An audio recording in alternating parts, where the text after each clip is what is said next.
Hi, this is Dino from the group Fear Factory, and you're watching me on MetalTillDeath.com. All right, guys, it's Brewster. We're here on the bus with Dino from Fear Factory. How's it going, man? It's going great, and it's Fear Factory, Divine Heresy, and Assassino. Oh, okay. I'm sorry. Fear Factory, Divine Heresy. You got to get them all in there. Okay, all right. Well, first of all, so you guys are back together with Burton now. All right. So tell me how this record, since it's your first record back with Burton, how the whole process go, man. Was there any arguing during the whole thing? Did you guys get along? What's going on with that? Well, there was definitely no arguing. It was just all really it was like we never left off from from 7 years ago. Me and Bert ran into each other at a club, and we started talking again. We exchanged phone numbers, and we kept in touch. And over the last 6 months, we were talking, and finally he asked me to come back into the band.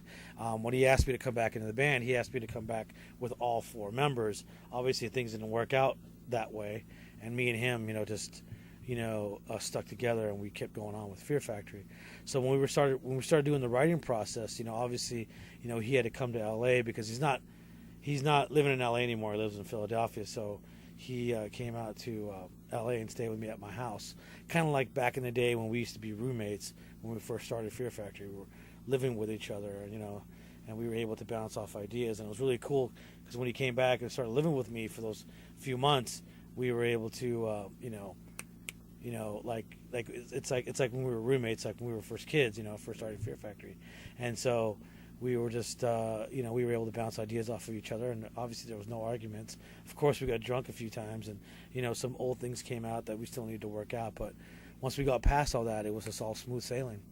All right, cool. Now, with that being said, it's been a while, like I said, since you guys been together. When you started talking about it, were you like, hey, man, do you think this would it go over well? Would it be successful? Do you think we're still relevant? Did that come into your mind at all?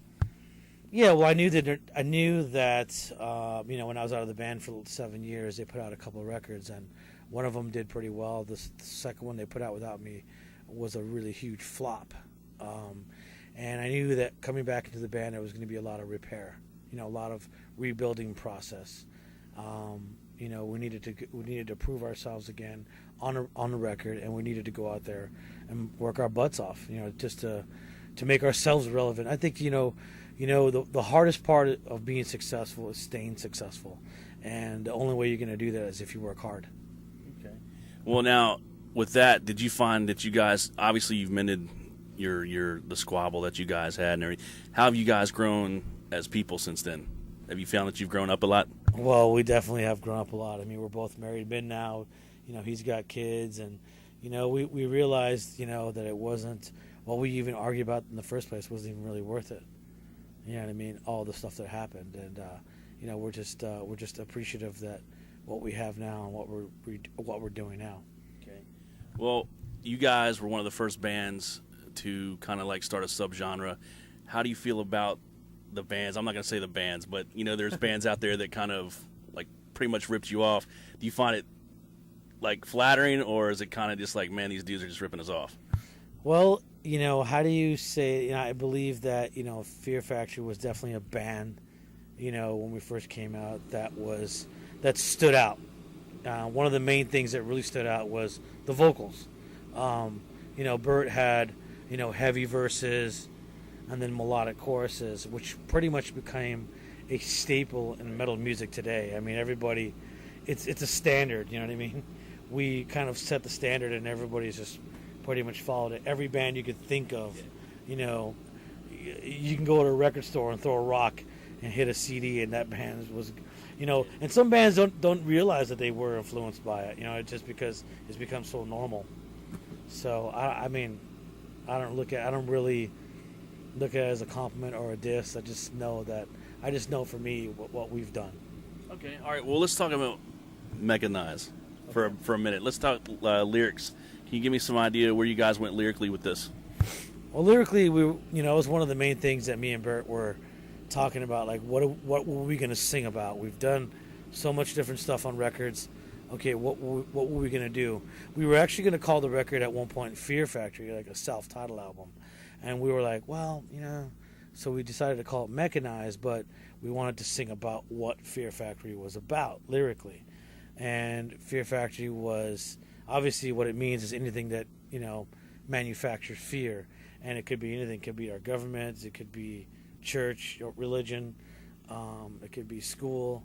It could be a lot of things, And so we decided to sing about that. And for instance, like a song called Christploitation, it deals with, obviously, religion, but in kind of,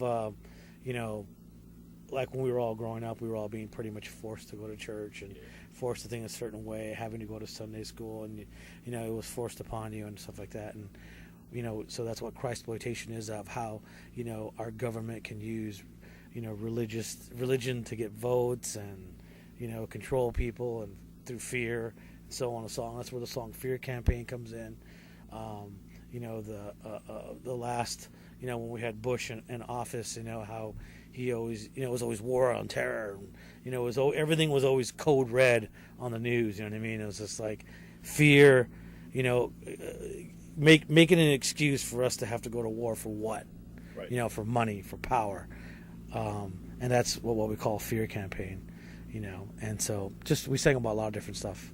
Well, let me touch on that for a minute, because that's what we were talking about on the way here. What are your thoughts on that, man? Do you think, to get into just kind of like a little conspiracy thing, man, do you think it's the government's kind of like pushing us around with things like that and trying to control us? Of course. Oh yeah, they've been doing it for years. It's for years and years. We had a song called Controlled Demolition about how 9/11, how the World Trade Centers will believe we're a controlled demolition, just the way all the buildings fell and everything. And there's obviously there's a lot of proof and fact that it was, but obviously you're going to be fighting against the government, so you can't really. Right. There's nothing really you can do about it. Well, what about in the music world? Because I'm really into this whole conspiracy thing right now, man. Have you seen? Yeah, man, I love it, man. Have you personally witnessed things like that in the music business, or is it just garbage? Yeah, but nowhere near on that scale. Yeah. You know what I mean? Just political stuff. There's politics and everything. And the music industry is a lot of politics. And that's just how it is. Cool. So we're not all going to die in 2012, right? Oh, that kind of thing? Nah, I doubt it. All right, cool. Tell us about when you guys are out here now. What's some of the pranks you guys have been pulling on each other? Have you partaken in any of that? Not really too many pranks. If anybody's going to do anything, it's usually me. I just, I throw stuff at the opening bands just to mess around with it. But that's really about it. Okay. Right. I'll squirt some water on them, or I'll throw a towel at them or something like that. Sweet. Just to mess with them. And they do stuff like that back to me too, but nothing really major. Cool. Well, what's next after this, man? After the tour, you guys gonna do? Are you gonna go back and do Divine Heresy? Yes, as a matter of fact, we're doing coming up in July. We're doing a U.S. and Canadian tour with Divine Heresy and Fear Factory.